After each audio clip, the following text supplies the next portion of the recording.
Arsenal are strutting like champions. Good morning, football fans, and welcome to Soccer Today. James Sharman, Michael Singh, Sara Poraria, Albert Vartanian. It's a brand new show, a debut show, all about the Premier League. A busy, busy weekend coming up. None bigger, perhaps, arguably, than the first game on the agenda, which is actually going to be played on Sunday morning. Liverpool against Manchester United. Yes, still the biggest game in English football for some, despite in the table these days, maybe not so much. 10 points separating these two teams. The billion-dollar question, though, for this season and this match in particular is United back in the title race? We'll discuss that after we hear from United manager Erik ten Hag. I'm not talking about Liverpool. It's not my responsibility. And I have enough to do here in Carrington. I have enough to do with Manchester United. So I have to deal with the performance of Manchester United. And that's all where I'm aware of and where I'm putting all my effort in. Oh, he wants to talk about Liverpool. Come on, let's be honest here. Mikey, you're a United fan. You know, any chance to talk about the other red team in the north of England, right? Do you understand where he's trying to just avoid that lazy narrative? Reds against Red Devils? Yeah, and you know, Jurgen Klopp was asked a similar question along the same lines, and he was essentially asked, are you happy to see Manchester United, the most winningest team in Premier League history, get back to being competitive? And Jurgen Klopp kind of mocked and threw his hands in the air and pretended to be just super, super happy. It is a narrative that's going around. I do understand Ten Hag's mentality there. He just wants to focus on his side. He doesn't want to build up too much of this big match. I mean, it is a big match, but you just want your squad focused on the task at hand. And if they come out and they perform like they have been, they're going to be hopefully successful. The task at hand then, is our billion-dollar question, Sarah. Are they back in the title race, do you think? I do think so. I don't think they're going to win the title. I really would love to see Arsenal stay at the top there just because it's been so long. But City are right behind them. And then United are right behind City. So I think you'd be foolish to say they are not in the title race. But I don't think they will manage to just get to the top with the rest of the season left. I think, it's 11 points right now, right? The difference between United and Arsenal. If United lose and City and Arsenal win this weekend, I think they're out of the title race. I think they're just in right now. And based on form, you can't count them out when going on a pretty long run near the end of the season where they win a bunch of games. But with that said, 11 points is a big stretch considering the way Arsenal's playing at the moment. They played Everton at home at the Emirates and just smacked them off the park easily. They look like champions. The first half, not so much so. But for United, there's still a big gap to climb, and they need to win this weekend, and hopefully City or Arsenal drop points for them. Now, they don't play Arsenal or Man City. You know, they play them both twice already. They've got Betis in the Europa League and then Fulham in the FA Cup. The quadruple is still on. A quadruple, which, you know, we can debate if it's the proper Fugazi quadruple. Yeah. Fugazi quadruple, yeah. But the bottom line is it's still very impressive. Be honest, though, would you be happy to see them drop out of one of these cups to focus more on the league aspirations? No, not really. Just because what Albert said, I don't think they're not favorites to win the Premier League. Like the Premier League, if they end up winning that, the title this season, it'll be a miracle, right? I'm okay with Manchester United, a team that really struggled to win trophies since 2017, since Mourinho was at the helm, to rack up the trophies this year and then maybe shift their focus to the Premier League next season. They're still, when you look at the table, it's almost a guarantee that they're going to be top four this season. The gap that they've separated themselves from Tottenham and Newcastle, I'm okay with a top four spot plus a couple trophies to go with it. Top four alone is a success for Manchester United this season. They were projected to be close to the title race or even winning any cups, maybe go deep in some competitions, but not to win anything. No. So I think this season is already a success. And like you said, I don't see them dropping out of the top four. This is a great season for them. Back in November, Manchester United were 750 to 1 on sportsbooks to win a treble this season. Right now, they're 8 to 1 to do that. So that just shows us how much expectations have shifted. Well, remember back in August, people are saying, was Erik ten Hag the wrong hire? What is happening? The team's falling apart, and here we are now talking about a potential title race. The Reds, on the other hand, it's been a really poor year. However, as you laugh, 4 straight clean sheets, right? Now, the defense was the issue. That was a big problem. They are playing better. Mo Salah's looking pretty good once again. They are getting healthier slowly. are they back, Sarah? I mean, what are they fighting for at this point? It's top 4 football or bust, right? I mean, yeah, they have to try and get into European contention, but let's not forget what happened at Anfield last week to Real Madrid. We know that this team can crumble. I'm only bringing that up because I don't even think it's a matter of Real Madrid being that good. The defense that Liverpool has is it's not okay, and they're really crumbling, and I think that's going to be the biggest issue here. They are not what they were last year, and it's a matter of them fighting against themselves, I think, more than anything. For Liverpool to be back, they have to do a lot to be back, right? Because at their peak, they were one of the best teams, not only in England, but in the world. And what I've noticed that's really helped them recently is that Klopp finally has a center back pairing that he's wanted, Konate and Van Dijk. In the 3 games that they played together, they've looked really good. And the fact that they're at Anfield, that's a huge boost against Manchester United. You have Liverpool draw no bet. Yeah. Minus 130 in this one, though. I was actually going the other way for a long time. I was going Manchester United draw no bet, but I'm like, I mean, United don't have a great record at Anfield recently. I just can't go against that Anfield crowd against a Liverpool team that's slowly finding it. I know they got smashed by Real Madrid, but I like a draw at least for Liverpool. Plus 145 for the Liverpool win, plus 185 for United. Salah at plus 160 to score. Rashford, we didn't mention, amazing, plus 165. So should be a good one on Sunday morning. All right, when we come back, it's to the league leaders, Arsenal. Yeah, Arsenal. In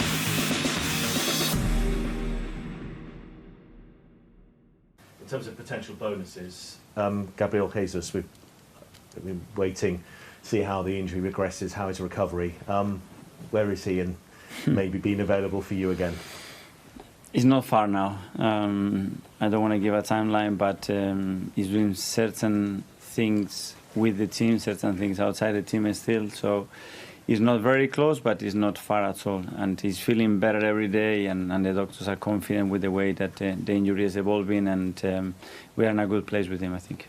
I was at the game where it happened. Is it as expected, the sort of the recovery and the process, or have there been bumps or positives along the way of his journey? No, I think it's been pretty straightforward. Obviously, at the beginning, we were really concerned with the possible extent of the injury because we were talking about a few options there, and thankfully, it wasn't that bad. But yeah, it was a long-term injury, requires surgery, and it's not pleasing, especially the first few weeks. But knowing Gavi, he's been through that before. His mentality is just incredible, and I think the team has done a really good job with him.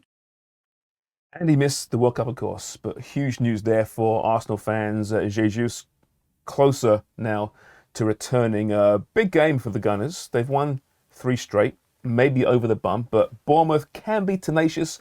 Not the easiest side, despite being very close to the drop zone themselves. The billion-dollar question entering this one for me is, should Bukayo Saka be in the Player of the Year conversation? Albert, I mean, he's got 10 goals as mentioned there. Every time the ball's at his feet, the whole stadium seems to stand up. He's so exciting. Is he in that conversation, do you think? Yeah, absolutely. I think you can name probably a couple Arsenal players. I think him and Martin Odegaard are 2 players that really stand out to me. I even think Aaron Ramsdale could be in that conversation too. He's been so good for them at the back.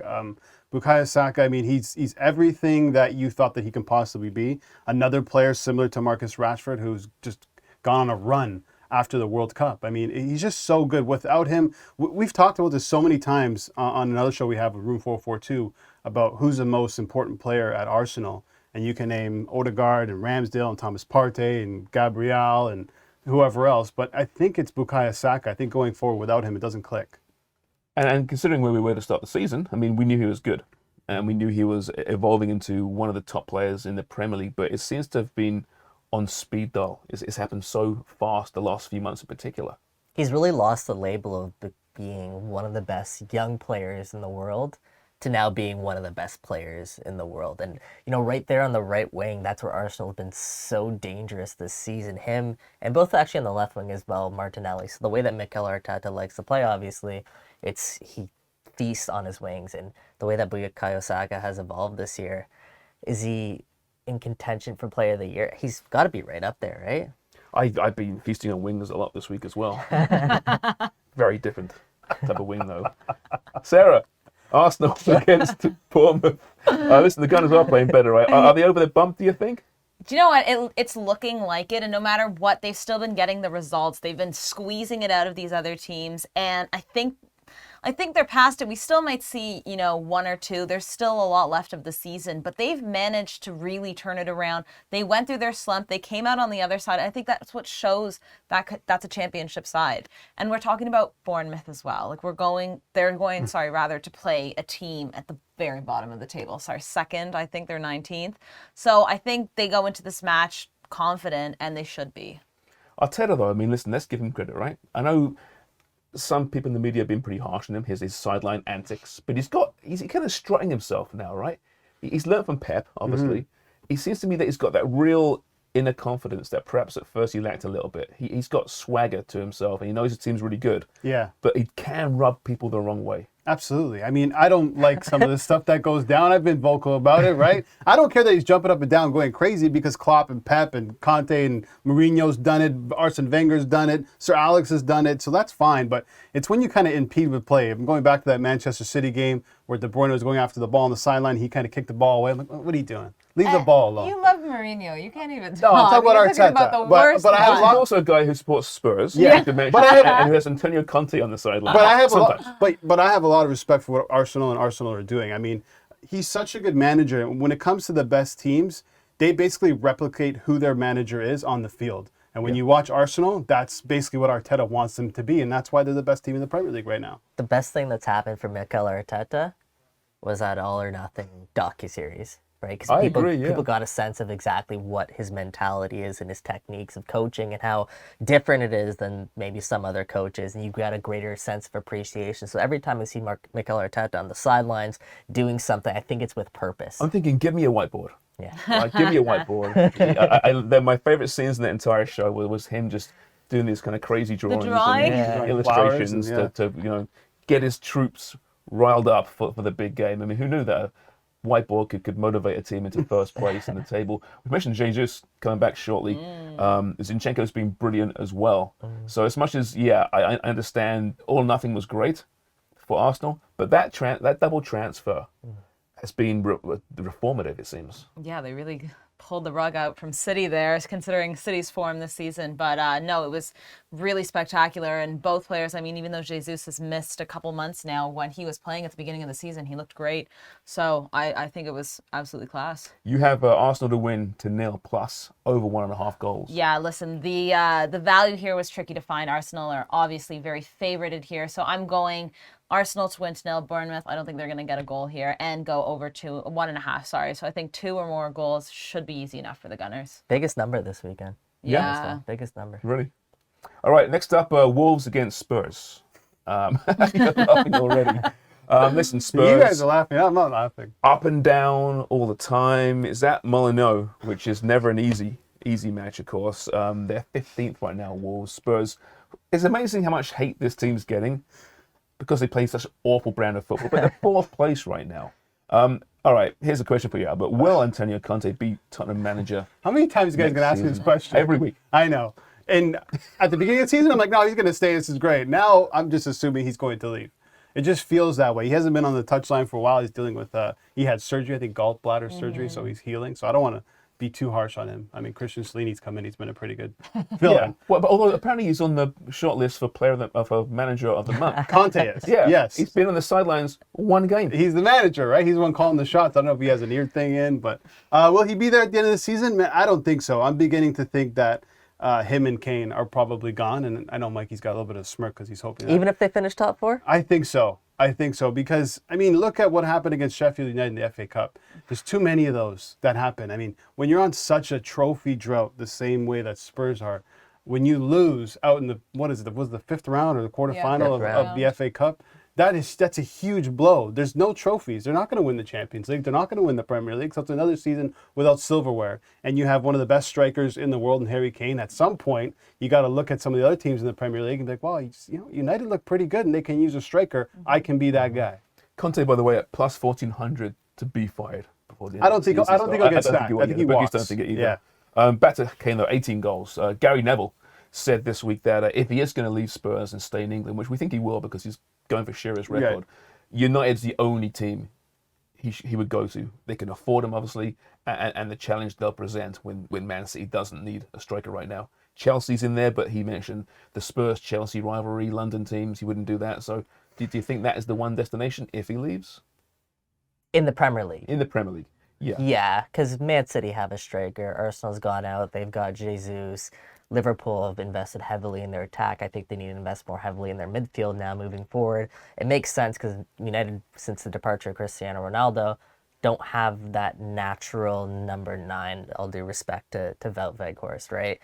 You have for this one under 2.5 goals at -129. Quickest bet I've ever had. Quickest bet I've ever had. Listen, Tottenham, while they've actually done decently in scoring, the style of play doesn't scream goals. And we know Wolves struggles to score goals so far this season. It's an over. This one's going to be a pretty dull match, and I think the under 2.5 is a pretty straightforward game or bet. Yeah, Spurs at +125 for the win. Wolves +235 at home. So they're the home dog, as we told by the experts. Always go for the home dog in this one, but I can't see Wolves taking this one. They weren't great midweek against Liverpool. They're winless in 3 as well. So Wolves bounced back a little bit under Lopetegui. But when push comes to shove, despite the hate for Spurs, I think they're a pretty decent team. Thanks. And I think they'll be okay. Top 4? There's a big red machine coming towards that top 4 right now. All right, time for a break. When we come back, though, Chelsea. Oh, nothing to talk about there, eh?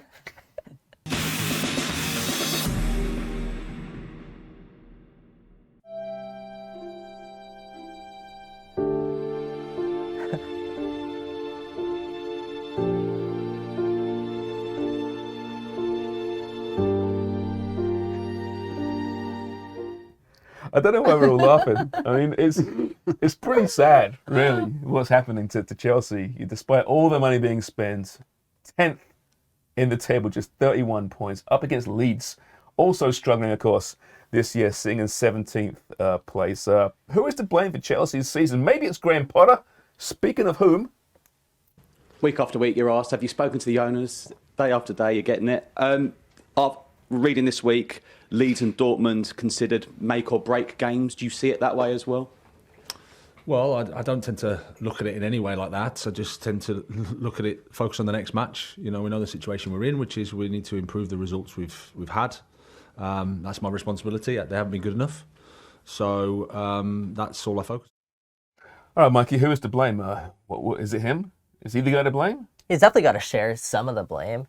I think while Graham Potter, I do personally believe he is a good manager, we do put him on a bit of a pedestal based on what happened with Brighton. But if you remember actually at this time last season, Brighton weren't that good. In fact, they were, I think during this stretch of games in particular, they were going through a winless stretch of like 6, 7, 8 games, right? But the only reason why I think Graham Potter is at Chelsea right now is because of the start that Brighton had to this year. And what Brighton did, you can't take anything away from them because of what Graham Potter, really instilled there.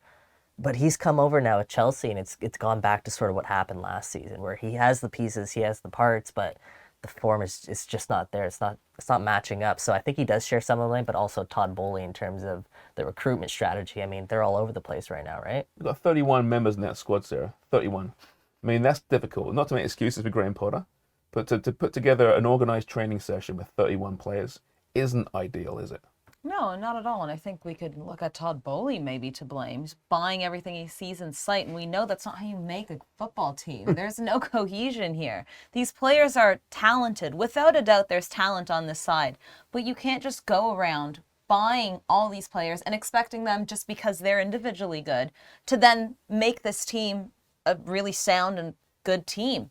I think it's going to take a lot of time, and I think that's why, at least from my perspective, I'm giving Potter a little bit of leeway, because he's probably thinking, how do I manage 31 players that are, 10 of them are just in from last month? Yeah, I mean, I don't put any blame on Potter, and I know that's kind of crazy to say. I think this is all Todd Bowley's fault. How do you fire Thomas Tuchel, a manager who just won you the Champions League? It just doesn't make any sense. Any team, I think, in world football would love to have Thomas Tuchel as their manager. And another issue is, go out and buy all these players, but you didn't buy the one that you need. You need a striker. I mean, I mentioned this when they got João Felix. Yeah, great player, awesome. Mudryk, great player, awesome. All playmakers. You need a goal scorer. You don't trust the number 9 you have on your bench in Aubameyang. You need a goal scorer. And what's Potter had issues with while he was at Brighton? Goal scoring, because he never had a striker. Give the guy a striker, and maybe things will change. 1 win in 11 games, 23 goals on the season so far. 23. That's way down there. Crazy. It's just not good enough, is it? Xavi's being mentioned as a potential replacement if they fire him. But the way I look at it, Mikey, is they're in 10th place right now. They're not going to qualify for the Champions League. They're not going to be relegated.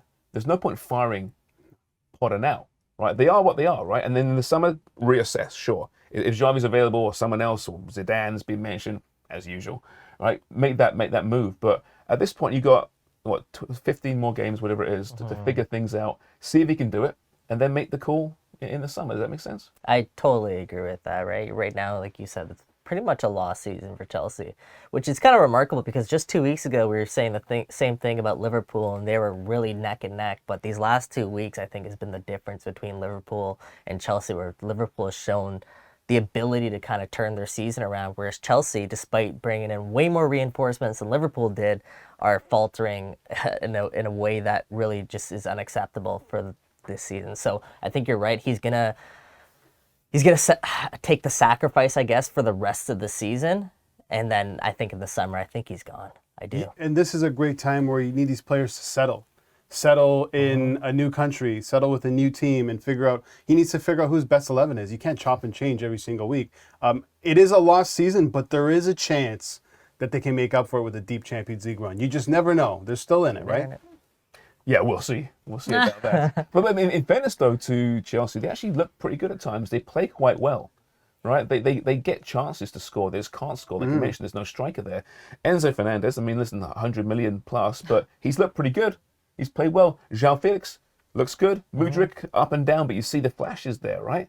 And I mean, Graham Potter can't put the boots on to finish plays. He can put the players in the right position and have a tactical formation that works. He can't do any more than that, right? So I do feel for managers in that regard. 1 goal in their last 85 shots. Yeah, no, it's shocking. What are you going to That's do? freakish. What are you going to do? They only had 1 goal last month, and that was the goal of their season. Yeah. Or the goal of the month. Since November, 6 goals. Oh. Crazy. Leeds, they lost to Fulham in the FA Cup during the week. They beat Southampton, though, last week, of course. Javi Gracia now is the man in charge, you know. He's got a decent reputation, I think. But this is a team that beat Chelsea 3-0 last time out, earlier in the campaign. What do you expect from this Leeds team? Because they're fun to watch, we know that. But they're so up and down. You know, I think Leeds is going to be that third team alongside Southampton and Bournemouth to go down. I think, I know. Mikey's I don't agree, but yeah. Mikey doesn't agree, and I can't wait to tell him these two Americans are going to do absolutely nothing for that side. It's fine. No, I would like to see a big team like Leeds go down. It's always exciting, causes a little controversy, but they've not been promising. They've not showed any sort of stint that makes me believe that they're going to be able to hold their 17th place, I think, right now. So I don't know. This is interesting because even though Chelsea have been poor, I think they should be able to get away with a win here. I mean, Leeds, there's a lot of good players there. And you're talking about Tyler Adams and Weston McKennie, 2 very good players. Wilfred Nanto looks really good too.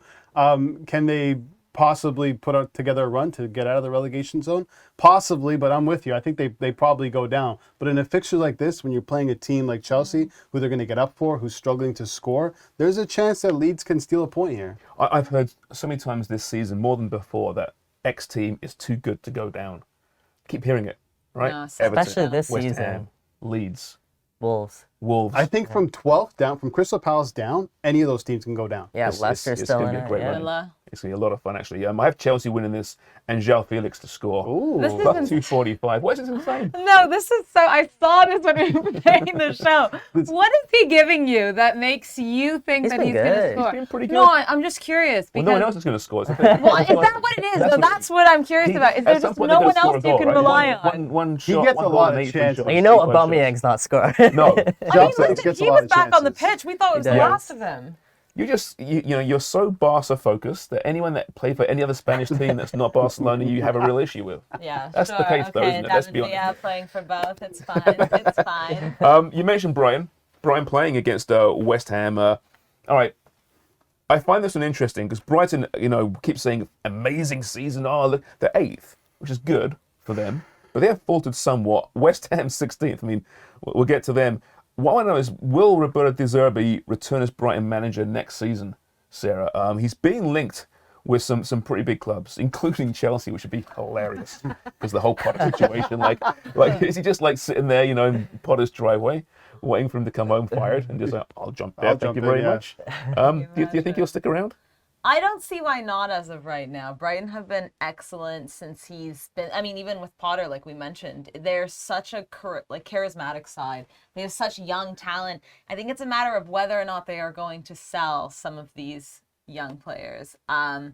It could also be beneficial though, because they could make a bunch of money off of that and then go after other players. But for me right now, I don't see any reason why he would leave unless he was given a very opportunistic position as at a bigger side. Aside from the fact that it's Brighton, with respect to Brighton, right?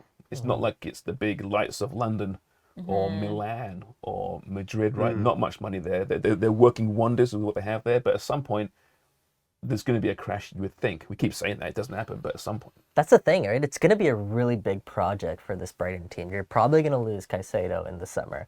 You're probably, maybe Matoma with the way that he's playing. You might... Did you hear his quote about Matoma? What did he say? He said, I keep quiet about Matoma. I don't want the big clubs finding out about him. I think they know about him. That's the thing, right? So, if these guys are making their big moves and jumps to more stable environments where they can succeed, why can't De Zerbi?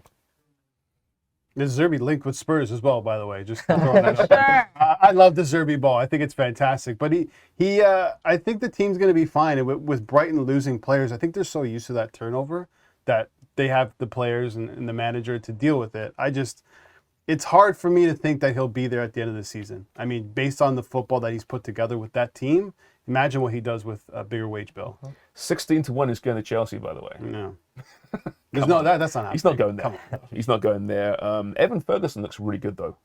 This young kid. He's plus 220 to score, which I like a lot in this one. Albert, you have Brighton at -1. Yeah, Brighton, they're great against teams in the bottom six, and that's where West Ham is right now. With West Ham, I found it very strange that they started a full strong first team 11 against Manchester United midweek. I think that's going to come back to bite them a little bit this weekend. They're going to be tired against this Brighton team who can play through any team in the Premier League, specifically the bottom six. So I like Brighton here. I was going to take them straight with the money line, but I went -1, I believe, right? Yeah. So yeah, to win by 2. If they win by 1 goal, it's a push. You get your money back. They beat Forest last week, but they are winless in 10 away games. One of those teams cannot win away from home. Are you a David Moyes fan? I suspect you're not for some reason. Surprise, not a fan of an English side. No. They were so great to watch last year, and I thought like the Hammers were going to really do well again this year, but they've really just, the football has been so poor. The collapse to United as well this week is just miserable. I do feel like they're one of those teams that might end up actually clear of relegation, though. I think they're playing just Too good to go down, huh? Yeah. Too good to go, but they're playing, actually the way that they play, they're playing just well enough to stay up.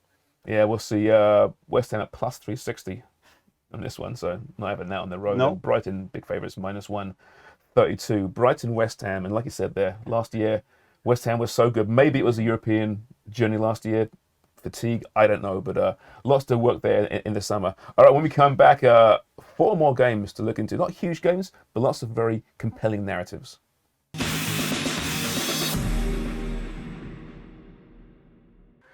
Welcome back to Soccer Today. Next up, Brentford up against Fulham. Ivan Toney's once again in the news, admitting to all those charges of betting on the sport. There's a ton of them, and it could be a 6-month ban potentially for Ivan Toney. He's at 14 goals so far for Brentford. They've been a wonderful story.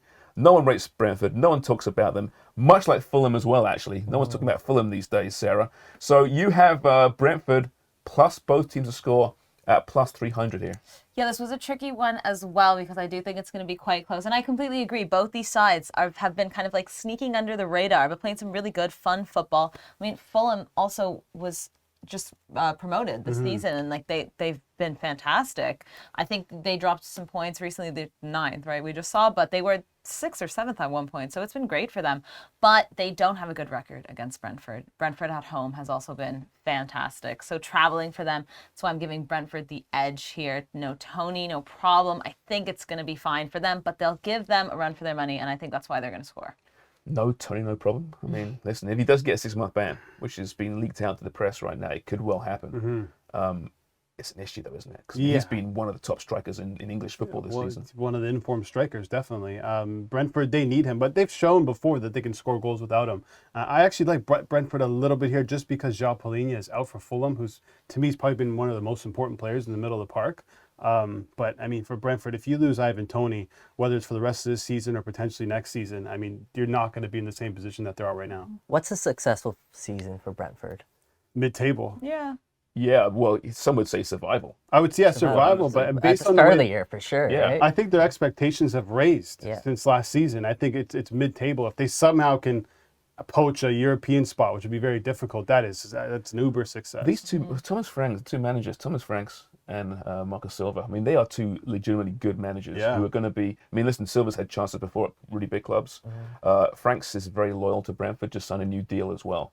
But you got to think, there's going to be some big jobs coming up this summer, and he will be looked upon as being a guy that could do a good job because he does it his own way. He doesn't spend. He's a great coach and very progressive in the way he thinks. Yeah, especially with the budget that he's been doing it on, and we mentioned like Fulham's a newly promoted side this year, and the fact that they've come in and they've shown the way that they're performing right now. You look at other promoted sides, they're not having nearly as much success as Fulham's having. I wouldn't be surprised if Fulham makes a European push here. And if they do, then maybe he does stay because of the opportunity. So if we're talking manager of the season, Arsenal, if Arsenal win the league, it's Arteta. It's not even a question, right? I would But assume so. let's take him out of it. If Fulham finish in a European spot, whether it's a Conference League or Europa League, doesn't Marco Silva deserve some credit here? Considering that Fulham were projected to just go right back down? Credit, They're a promotion club. Absolutely. Yeah. 100%. Definitely. Yeah. And Mitrovic's goals have kind of dried up a little bit recently, but they're still getting points. Yeah. It's been a great story. Willian. Steve Cooper might get some. William, yeah, what a signing. Forest up against Everton is next. This is an intriguing one. It's Deitch against Cooper. Listen, Everton are in so much trouble right now, even with Sean Deitch. I'm really beginning to wonder, is this going to be one season too much for them? Whereas Forest, who I think many people have going down straight away, 29 signings, I think. That's a full squad plus this year round, right? And they're in 13th place right now, 25 points. But let's start with Everton here. Mikey, will they ever score a goal again? Well, it's crazy, right? I mean, 2-5, 14 on the season. No, and the way that they're losing games too now is a little bit demoralizing. You got that big new manager boost where they come in, they upset Arsenal. We're like, okay, here we go. Everton finally, with the collective talent that they have, are finally going to get back into form and at least go, rise up the table away from this relegation battle. But that's worn off super quickly, and that's what a couple of demoralizing losses can do to you. Obviously, coming off the midweek one to Arsenal, but even before that, a 2-0 loss to Aston Villa. Those are games where you have to be competitive in. And you look at their squad is their good squad. And to see them back in this position, it's not great. And, Sean Dyche's football, it doesn't scream goals either, right? He doesn't score goals for fun. So I wonder where the goals are going to come from. Neil Maupay just doesn't seem like he's a fit with this team. No. They're not gonna get a goal against Nottingham Forest, though. I'll tell you why, because of Keylor Navas in between the posts. I mean, they're already struggling Well, to he's score. played for a Spanish club, didn't he? Oh my god! Somebody has to give the Spanish. The other one, club a though. love. No, but you guys know I rate him as a keeper, and I think he's been fantastic since joining. And we're talking about playing a team that is struggling to score. Yeah. I mean, 1+1. I don't think it's going to happen for Everton. Yeah, I love Keelan Navas. I was so surprised that he even moved to Forest, that they were able to get him. I'm like, if Forest are in for Keelan Navas, surely some of the teams at the top of the table could be looking at Keelan Navas as well. It was a great signing. And let's not forget, Steve Cooper was this close to getting sacked, right? And he got a new contract. Deitch could have been in at Forest, but now he's at Everton. And back to the goals. And back to the goals thing. You cannot rely on Dominic Calvert-Lewin and his injury record. It's ridiculous. And then what do they do when they had Frank Lampard? We need a striker. Let's go and get Neil Maupay. Why? He can't score goals at Brighton. And then you see Danny Ings move to West Ham for 15 mil. Why wasn't Everton in on a player like that? What did Maupay cost? Dirt, probably 12 million, something like because, that. I mean, they have no money, though. No, I understand that, James. But It's an expensive squad, though. There's got to be a championship striker that's better than Neil Maupay. I'm serious. It's Danny the Ings truth. is a solution. Neil Maupay is a good player. Might just not be a good fit for You need Everton. goals, and he's not scoring goals. Yeah. And he It didn't comes do it down at the to club that. before that. So, Danny Ings is also, it screams like a Sean Dyche type. yeah, he can get injured, but he's still going to get 10, 15 goals. That's why you don't fire and then hire after the transfer window. Yeah. He had a brace on the weekend, by the way. There you Danny go. Ings. He's back. You have Forest to win this one at +170. Yeah, I do, and the main reason is because this game's going to be played at City Ground. City Ground, it's the vibes, the atmosphere, that place is bouncing. And they're currently in a stretch of games right now where they haven't They haven't lost their last 8 games at City Ground. 4 wins, 4 draws over their last 8. Whereas Everton, they're terrible away from Goodison. So the way that Nottingham Forest like to turn up at home, 19 of 25 points they've taken this season have all come at home. I like Nottingham here. It's almost a pick'em game based on the odds. I like it. All right, moving on now. Villa up against Crystal Palace. Emi Martinez. I want to talk about him here. Will he stay at Villa? He was asked this week, actually, about the potential of moving to a Champions League team. And he said that'd be too easy. You know, just typical win the World Cup, get the big deal somewhere else. He's loyal to Aston Villa, who are sitting mid-table right now. Is he staying at Aston Villa beyond this season? No chance. No chance? No chance. He's too good of a goalkeeper not to make a big move. Whether that be in the Premier League, Bundesliga, La Liga, there's going to be teams that are calling for this guy. He's the main reason Aston Villa stay competitive week in, week out. The amount of saves that he's made that I'm like, whoa, like you should not be getting to that ball, and he ends up doing it. I think you can make an argument he's going to be the next big goalie to move, and you can make an argument he's been the best goalie in the Premier League this season. FIFA best too, Sarah. Oh, you That love counts those so much, awards, doesn't don't it? you? Love FIFA best, absolutely. No, I do think the one thing that award has given him is just a bit more spotlight as well. Yeah. I completely agree with Mike. He's fantastic.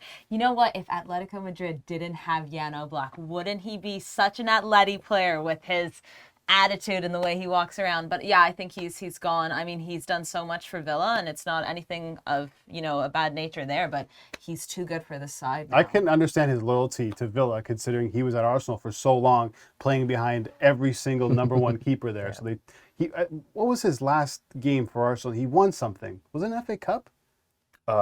Yes, it would have been. It was a cup, and then he was crying, and then he left, and Villa took him away. And so I can understand the loyalty, but I mean, loyalty doesn't really exist in the game anymore, so he's probably going to leave. Can we just make something very clear here? Aston Villa's a big club, right? They're not very successful, but they are a storied club. One of the best grounds in English football, in world football. But don't get the respect they deserve, I don't think. They don't spend much money, and we know why. But they're a legitimate top half team when they're run properly. And they're a lot of fun. But that being said, it's still Aston Villa, and in the era of the super club, it's just not really fair, is it? Palace, on the other hand, what is Palace? What is Patrick Vieira? I mean, he's one of the up-and-coming managers, and they're just kind of I don't know if any club is spoken about less than Crystal Palace. Yeah. Why is that? Well, Vieira has them playing right now not to lose. Yeah. But they can't win. Yeah. So they're in that horrible middle ground, right? I thought after last season, I'm like, well, they're really going to kick on under Vieira. Because I thought when he first came in, I'm like, this guy's going to get sacked immediately. I just didn't think he had the pedigree as a manager to bring Crystal Palace where they want to be. But they rely a lot on not only trying not to lose games, but Wilfried Zaha, when he's not around, that team's just not the same. Say what you want about Zaha, he makes that team click. And if he leaves, this is a team that can become a relegation-bound team. I don't have the table in front of me, but I guarantee you they lead the Premier League in draws this season. I guarantee it. If I'm a top four club, Mikey, let's look here. Let's do it. If they're That's a good question. if you're a top four club, I would hate to go to Crystal Palace and have to play a game because, like you said, they don't play to win. It's difficult to go to right? Selhurst Park. So It's a good Palace have ground. 9 draws, okay? They are not the most... I want to say Newcastle. They don't have the most draws. No, they don't. Fulham. Newcastle have more. They have 11. There's one more team Fulham. with 11. No? Not Fulham. Forest? No. All right, let's... Should we just go through every single team Yeah. in the Premier League? Villa? The Spurs? Brentford. No, Brentford. Yeah. Yeah, the draw king. Yeah. Okay, well, I take it back then. 9's a lot, That's a though. lot. They're at Palace, I 11. mean, they'll survive, right? I mean, 27 points. They're 6 from 6 from the You drop would zone. think so. You would think But at so. what point do we start looking at Patrick Vieira and saying, okay, listen, we understand you did a great job in MLS and, you're respected as a player, but... Good job last season for Palace. Yeah, good job last season, but at some point you got to elevate, right? Finally, our last match to get to here, Southampton against Leicester. You know what, this is the late game tomorrow, isn't it? 12:30 Eastern. I'm going to go for a nap. I'm not going to watch this match. Why not? Come on, James. James Ward-Prowse? There's nothing... aside from James Ward-Prowse and his free kicks, there's nothing appealing about this game whatsoever. What happened to Jamie Vardy, by the way? He's got 1 goal in the Premier League. Yeah. I know he's 36, and at some point the fall was going to come. But 1 goal, Sarah? You know what, though? Leave Jamie Vardy alone. He's done so much for I'm a big Leicester. proponent of No, Jamie you were Vardy. actually the one that said, out of players to get build a statue outside, you chose Jamie Vardy. I remember Yeah, that's right. No, he's been fantastic for the club, but he's of a certain age. They can't rely on him anymore, and that's the issue with Leicester. You're building a club around a player that is on their way out, and it's time for some change. So it's not Jamie Vardy's fault. It's just Leicester need a bit of a boost, a bit of a change. Well, there's two strikers in front of him too, right? Patson Daka and Kelechi Iheanacho, who are very good, but not that great. I think he works best coming off the bench because he has that pace. I don't know if he has the pace over 90 minutes, but if Leicester City had a legitimate number 9 with Vardy as the backup, that's a pretty killer 1-2 punch. Leicester City, man, like they're the Spurs of like the bottom half of the league. Where like sometimes they go out and they just completely ball out, but then the next week they're just in shambles. Like you look at that win against Spurs, 4-1. Can you believe that Leicester after that win? And the Villa win too. They're still in a relegation battle after all that. How does that happen? Mendy probably scored the goal of the season in that game, by the way. Yeah, that was his first goal. He came after N'Golo Kante left Leicester City and scored his first goal against Spurs in that game. Do we all agree that Southampton, on the other hand, is going to be relegated? I hope They're gone. if they do, whatever, They're go. gone, right? But James Ward-Prowse needs to stay in the Premier League. He No, does, but has would it to. surprise you if he doesn't? Would it surprise No. you if he just So started loyal. sticking around with Southampton? Yeah. He seems like a really low guy. You But look at Matt I mean, Letizia, right? He's got a statue, I think, outside, or he should have outside St Mary's of Southampton, right? is it him taking a penalty? Yeah, probably. But yeah, he scored some beauties Yeah, though he as did. well. Gorgeous goals. He's stuck with Southampton.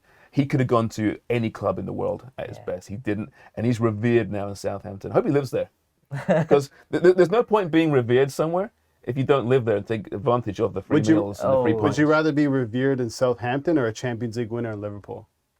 Well, if then you're revered in Liverpool. I don't know. If you win the Champions League, Well, if you're a main part of it. well, it doesn't matter. Even a bench player up there, if you win the Champions League, you're revered. I don't want to test you on all the bench players that were on that Champions League winning team recently for Liverpool. Which Champions League winning team? Oh, There's been so the many. one There's where been they- 5 of them. So Yeah, the one where they beat Spurs, where the handball that should have been a handball, handball. yeah, that's Sissoko. Who's That's Sissoko? That's a shame. How much time's left, Ellie? And it's the end of the show. Good to know. Let's move on then, shall we? When we come back, I'm not sure we're going this last block. It's kind of a freebie. It's like extra time.